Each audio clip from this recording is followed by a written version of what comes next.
People want to know, why should I hire you? Why should I work with you? What benefits will I receive? Because if I don't receive benefits to my liking, I won't bother. We are self-interested. I would add to this grouping not just who you are and what you do, but why you do what you do. That's a very personal statement. Because you say, hi, my name is, and just jump the slide, Susan.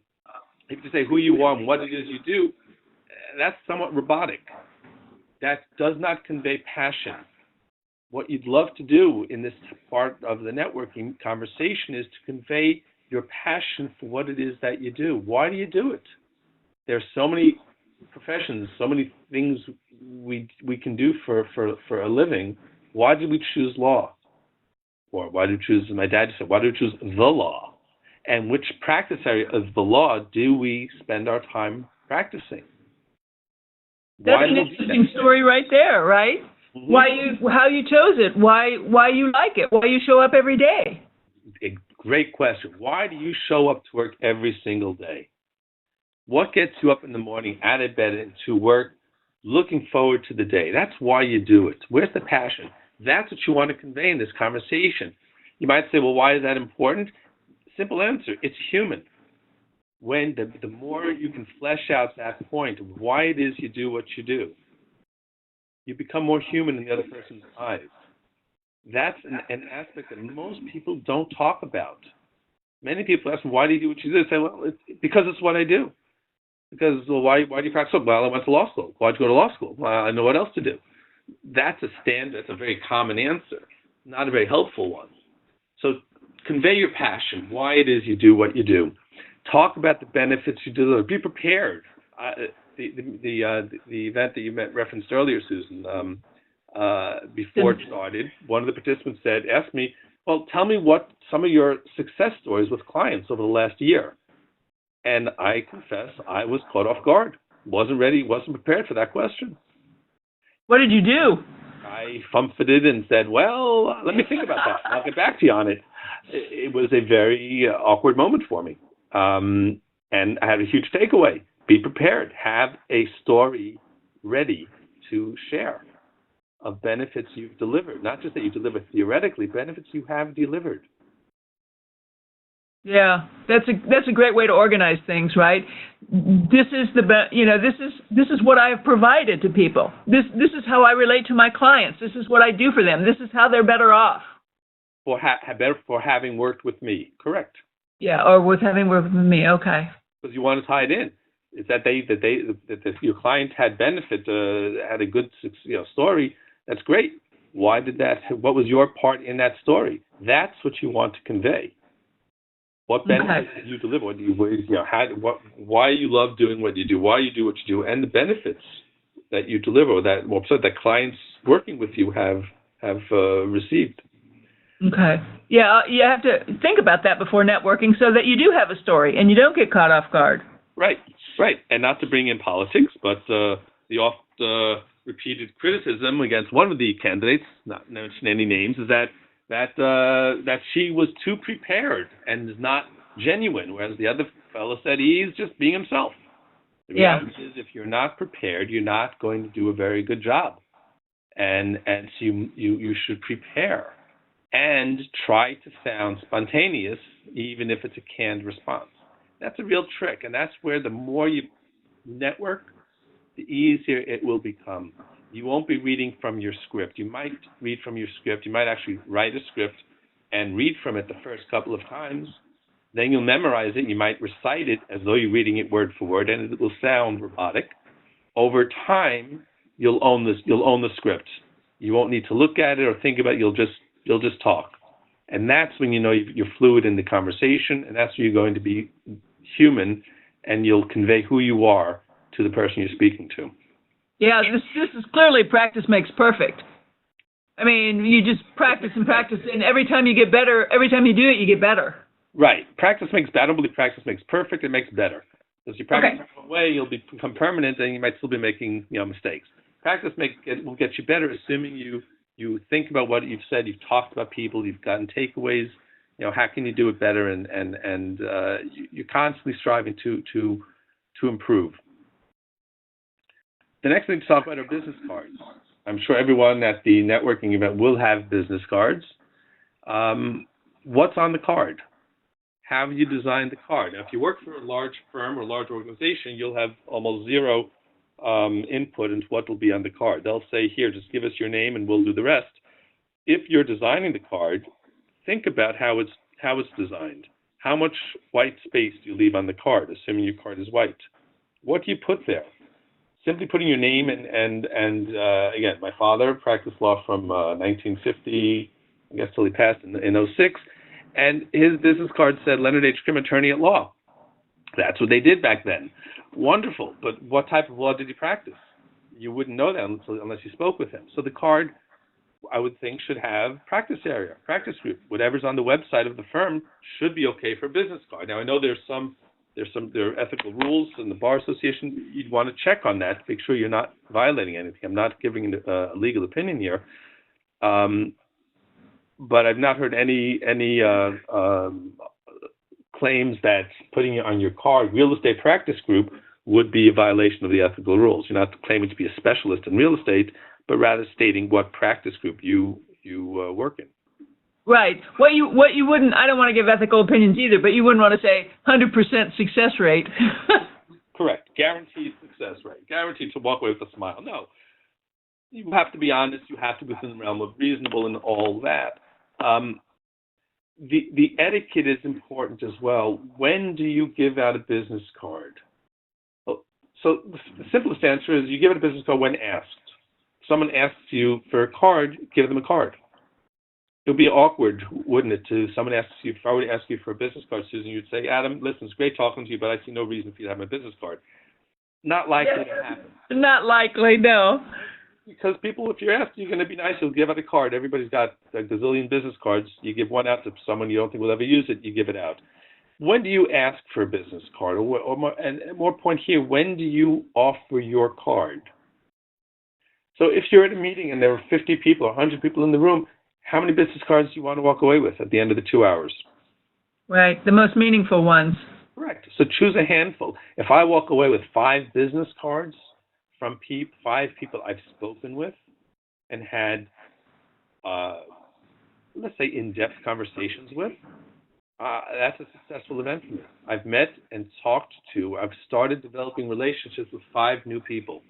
That is a successful evening. If I walk away with 100 business cards or 0 business cards, to my mind, it's the same thing. 100 too many to work with.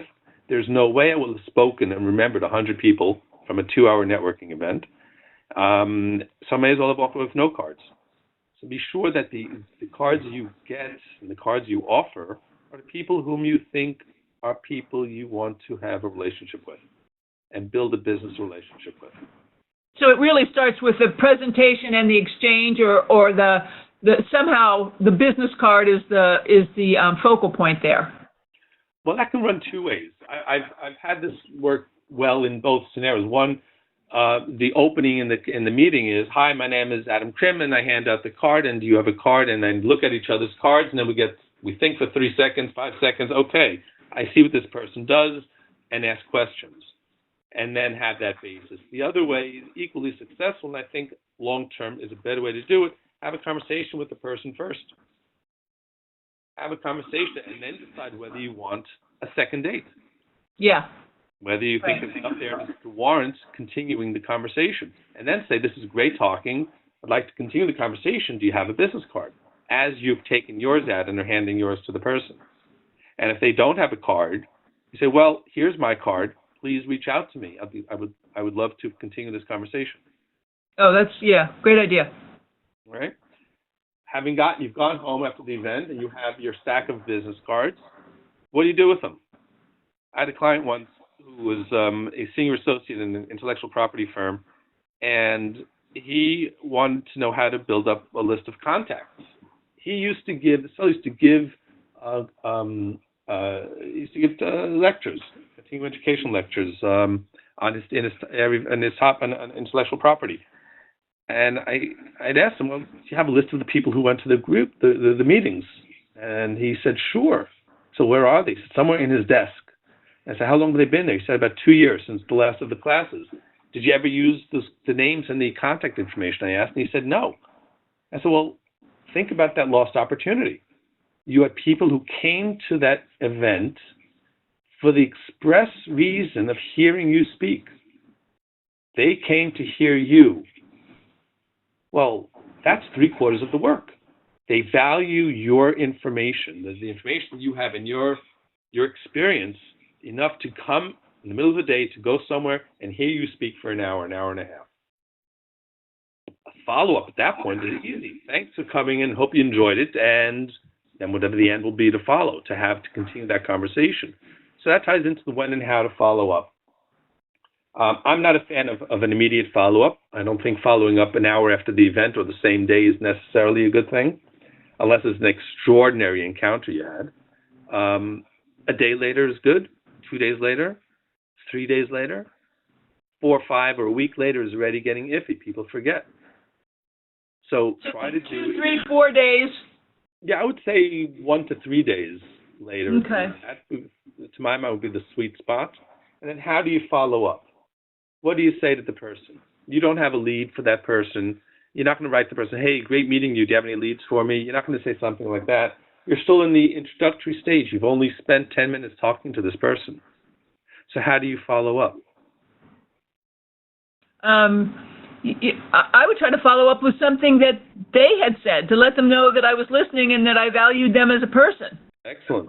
Excellent. And if you can find some information, some article or a book that's on topic of something you talked about, share it. Yeah. Share it. Yeah. Think about something they said. Right. I once heard a talk on I think it was on networking, actually, networking CLE. And I think it was Latz, Richard Latz, I think was the presenter. And he said that, yeah, when you negotiate, it's not just about the business deal. Find out who the person is. If the person is a sail, and he used that example, the person was into sailboating. So he met him into the office. He saw the sailboats and the reference to sailboating in the guy's office, and said, oh, this guy's into sailboating. Great. And this follow-up, he emailed something about sailboating. He said, because now the guy knows that I paid attention. I valued what he said, that he's interested in. I shared information that he's interested in. Now we're closer to becoming friends, and it's much easier to negotiate with people you know and like, or to do business with people you know you like and people you don't. So pay attention to the conversation, and when there's a substantive piece of information you can share in the follow-up, do so. Now, the purpose of the follow-up is, again, not to get business, but rather to continue the conversation. So one of the closing points of the follow-up email will be, love to meet and continue talking. Now, you've got to have a call to action in this type of an email. Otherwise, we all, as we said earlier, we're all inundated with hundreds of emails every day. Most we don't read. The ones that we read, we have to be impacted. What are we doing with this email? So a good way to end the email is, like to continue our conversation. There's several ways you can follow that up. You can say, well, when would you like to meet? Or would you like to meet? And leave it at that. That's a weak way of framing it, because the person either will ignore you or answer your question, say, sure thing, that will be fine. But there's nothing left. A better way to do it would be, I'll be in your area. I'll be near your office next Tuesday at 3 o'clock. How about meeting for coffee at 3? Because Starbucks around the corner from your office. Something like that. So it's specific. Also, this is the Westchester Women's Bar, so they could always say, oh, are you coming to the January meeting? I'll see you there. Excellent. Better than I'll see you there, let's look for each other there and talk. Okay. Anything that solidifies we're going to be in the same place by arrangements, let's talk. Okay. Now, the concern is some people are afraid to say that. They think it's too forward to say, hey, let's meet Tuesday at 3. So when people raise those reservations, I ask them a simple question. What response will you get from the person if you write, I'll be in your area next week at 3 o'clock. Let's meet for coffee at 3. What responses might you get? So you might get one response. You might get no response at all. Right. No response.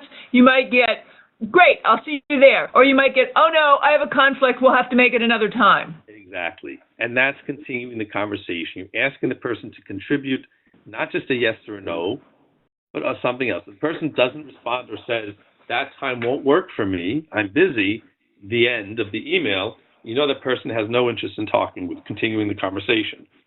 That's okay. Again, remember dating. Did everybody you wanted to go out with on a date say yes to you and want to go out with you? The answer is no. Did we say when we got that rejection, oh, I'll never find somebody to go out with again? No.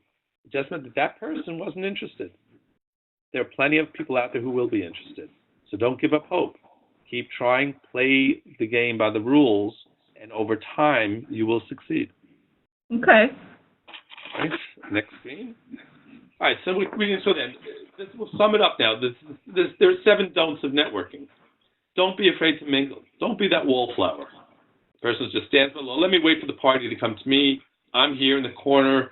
Everybody in the back corner, so everybody walks in, sees me standing there. They know where to find me. No one's going to look for you. So give that one up. Let it go. Get out there and mingle. Don't be afraid. Don't drink alcohol. People love to drink it. People love to drink, period, especially if it's an open bar. Oh, they will just toss one down after the other. No. At most, nurse one drink, and a light drink at that. You don't drink alcohol?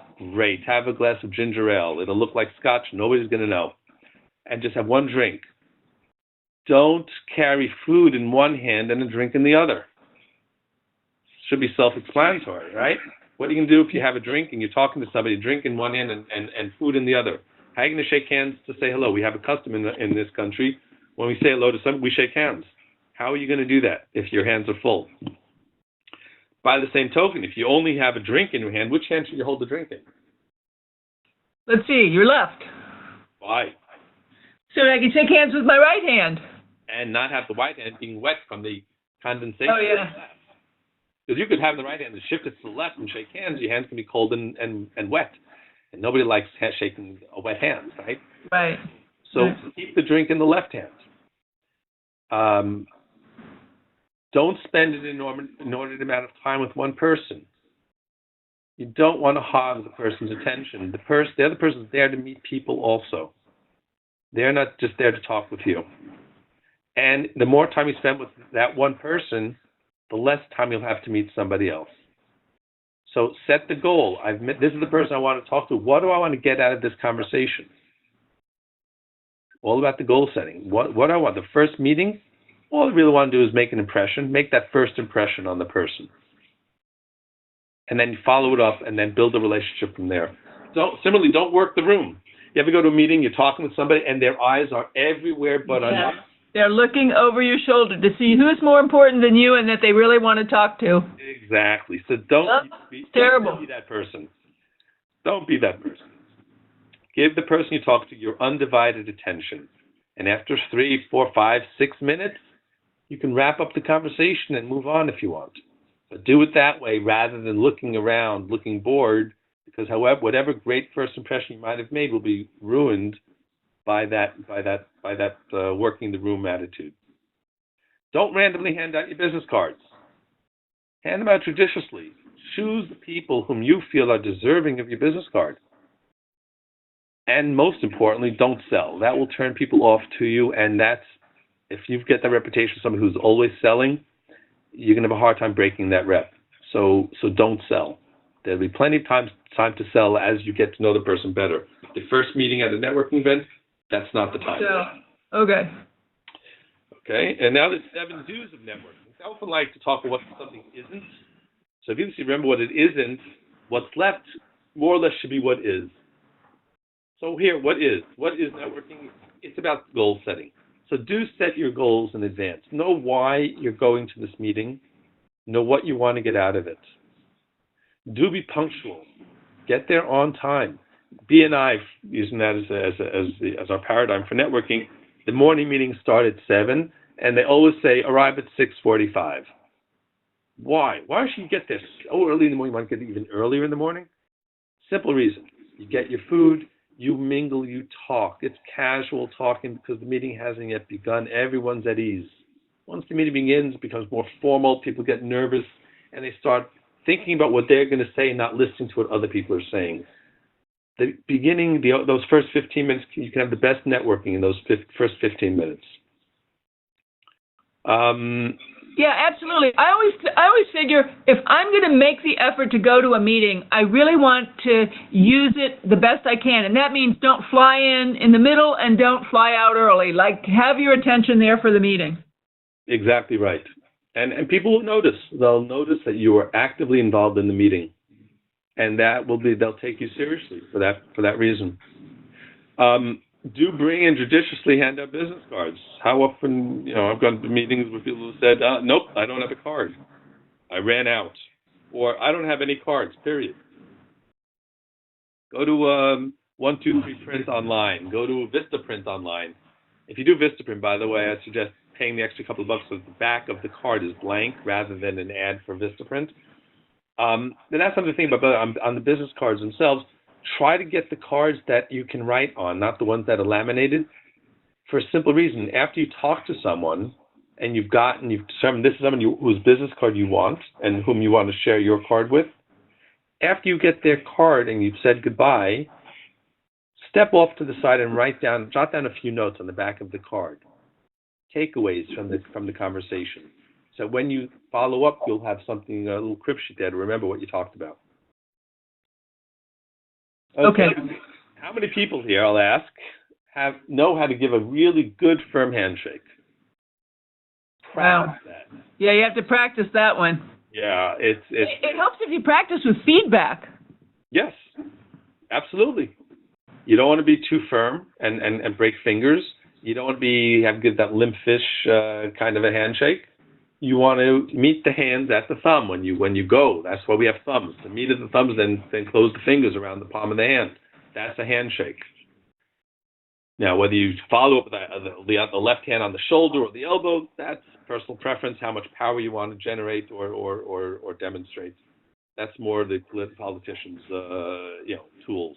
Yeah. It's actually interesting when you've got politicians, the VP vice presidential debates, how they shook hands, and then one of them, I think Kane it was, hesitated for a second and put his left hand on Pence's shoulder or elbow, and that's a sign of power. I'm enveloping you with my power. My hand is on your hand, my left hand's gotten around your other arm, or the same arm that you're shaking with. It's 2 points of contact. It's a way of demonstrating assertiveness and power, whatever that's worth. If you have a name tag, here's a good tip. If you have a name tag, not the one that goes around your neck, but one of the stickums that you put on your chest, what side should you put it on? Right side, so that people can see it as you move forward to shake hands? Is that why you're suggesting that? Exactly. Because you shake hands, you don't know the sign. You want to be cool about it. So you just follow the line from your hand to the other person's hand, up their right arm to their shoulder, and right at the top of the shoulder, you'll see the name tag. You'll see the person's name. If you name somewhere else, you'll find the person searching for the name tag. Yeah. The name tag. Make it clear so the person can get the name as easily as possible, and as seamlessly as possible.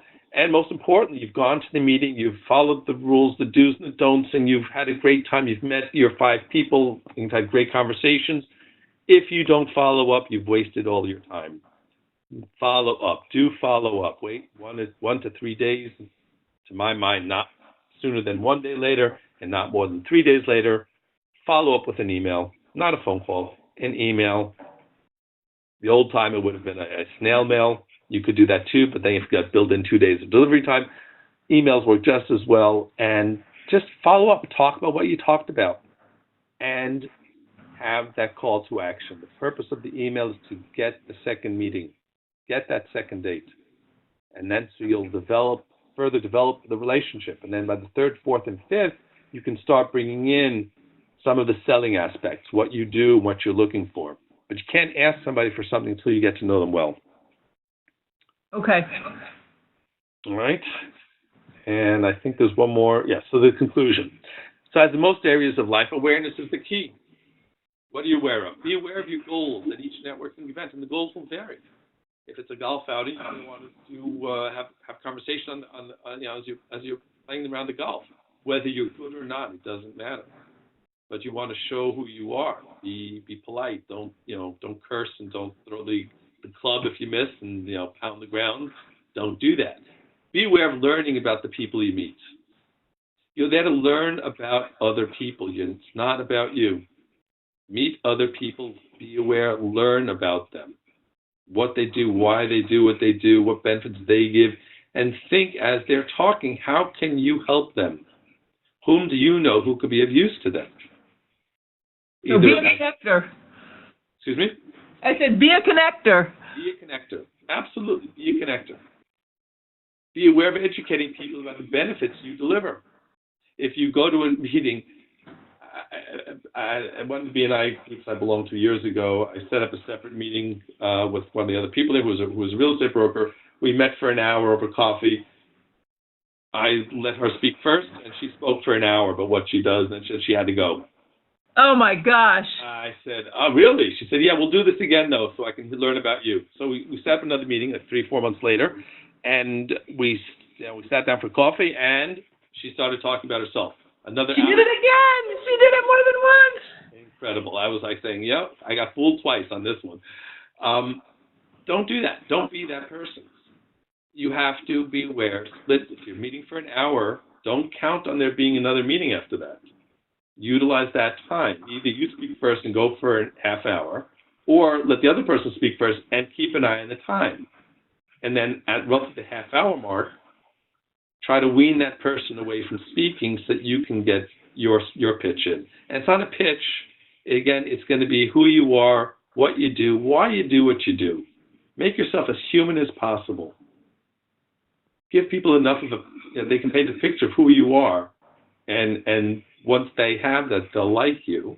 They will like you, and they'll want to get to know you better. Be aware of building new relationships through networking, because that's what it's about. It's all about building new relationships, deepening the relationships that you already have. So if you have people, you go with people from your firm to a networking event, you may enter the room together and then split up. Everyone goes in a different direction, and you can meet up half an hour into it and compare notes. Certainly do that, but don't always. That's a great plan. I love that plan. Think about it. If you go as a group, who's going to want to join you? You're a group, and you're a full group already, 4 or 5 people. Right. Anybody else who comes in is going to be an outsider because you all work in the same firm, you all work together, you know each other. You basically said, no new members. And that's the point of it's closed at that point. Exactly. And most importantly, have fun networking. It is fun. It should be fun. It's meeting new people. And who here doesn't like to meet new people?